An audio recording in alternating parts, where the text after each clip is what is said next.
Randy he had like a gentle soul. I mean, he was a big guy, and he was always boisterous and all of that, but he had a gentle soul about him. I remember Dad got my brother's BB gun. I was in the backyard and I was playing with my Barbie dolls, and Randy came out and he's got this BB gun and he's shooting at little targets and stuff like that. And he goes, Lynn, watch this. And he shoots up into the tree and just happens to hit a woodpecker. And this thing comes flopping down in the middle of what I'm doing. Of course, I scream, and he threw that BB gun to the side and he scoops up this little bird, and he's just in tears. I mean, he just couldn't believe it. And he's just so sad, and he's talking to it. To my knowledge, Randy never picked up another gun. My dad was a hunter, my older brother was a hunter. Randy, nothing. He wanted nothing to do with it. It just affected him, so much. So that's where his gentleness, he wouldn't broadcast that and that sort of thing, but he definitely felt it. It was 1997 that I started working at Rivet Oil Company, and Randy oversaw the bobtail division. I was the assistant controller at the time, and over time I worked my way up as controller and then general manager for a bit. Then we became partners in North Bay Petroleum, and I was the CFO over there. And so I was always kind of on the money side of things, and Randy was always on the operations side. He had a real interesting relationship with his customers.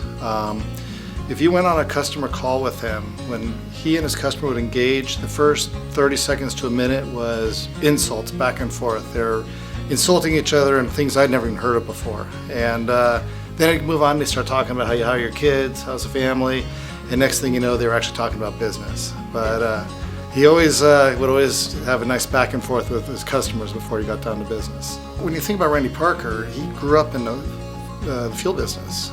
His dad was a jobber.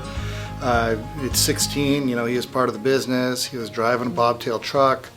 And so he was delivering, to customers who, by the time towards the end of his career, he was delivering to like the grandchildren from that customer when he was a young bobtail driver.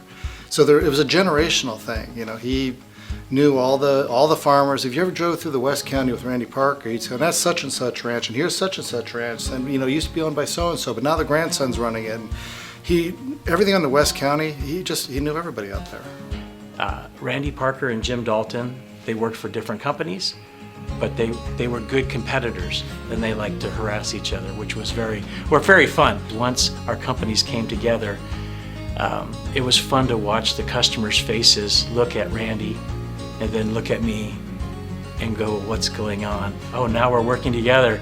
And they were like, oh no, God help us. But it was very fun. And I'm glad that I got to spend 9 years with him, working for him.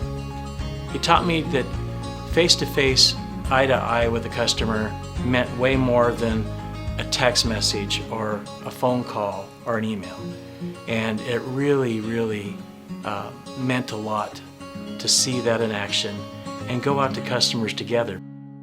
He gave his all to anything he got involved in, whether it was water skiing, whether it was a 2030 project in the community, whether it was just having fun. He was enthusiastically charismatic, I would say. He's the kind of person that drew other people to him. You couldn't, I can't say enough good stuff about him. I met him when I was a guest speaker at the 2030 Club. And from that date forward, we became friends, and our friendship grew over the years as time went on. We've houseboated together. We've done 2030 conventions together. And in fact, as a judge, I married him and Carol when they got married, buried him in their house that he'd built. He was one of those people that when, his customers were loyal to him more so than the company, I think, because he was so charismatic and so likable. He did for his customers, I think he was more of an advocate for his customers than he was for the company that he worked for. And I don't mean that negatively, because Randy took care of the company, but his customers knew that he was going to do everything he could to do what he could to help them. He had a tag that he had mounted on his wall, a fuel tag, from that he sold fuel. The price on it was like 28 cents, just a handwritten tag, from way back in the day. The year was like 1970, whatever the hell. And all kinds of different memorabilia, old memorabilia from the gas business, the old pumps that they used to use back in like the 20s and 30s. A lot of great relics. He serviced all the members of the ECA. I mean, they were all his customers. And so he had relationships with everybody. He supported the industry for so many years. I think it's terrific. His personality was such that when he came back, he was so excited. Those times when he goes to people, maybe these are people he delivered to when his dad was alive and he had his business, and when and he'd come back and then he would tell you all about it. Those are the moments that were great. Or if he was talking about his family, the eyes. When you're looking somebody in the eyes, they just light up. You could see the energy. It was on his sleeve. He wore it on his sleeve. I loved him dearly as a friend, and I felt the love coming back.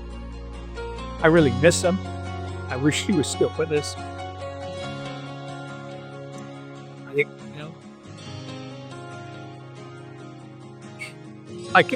I don't want to.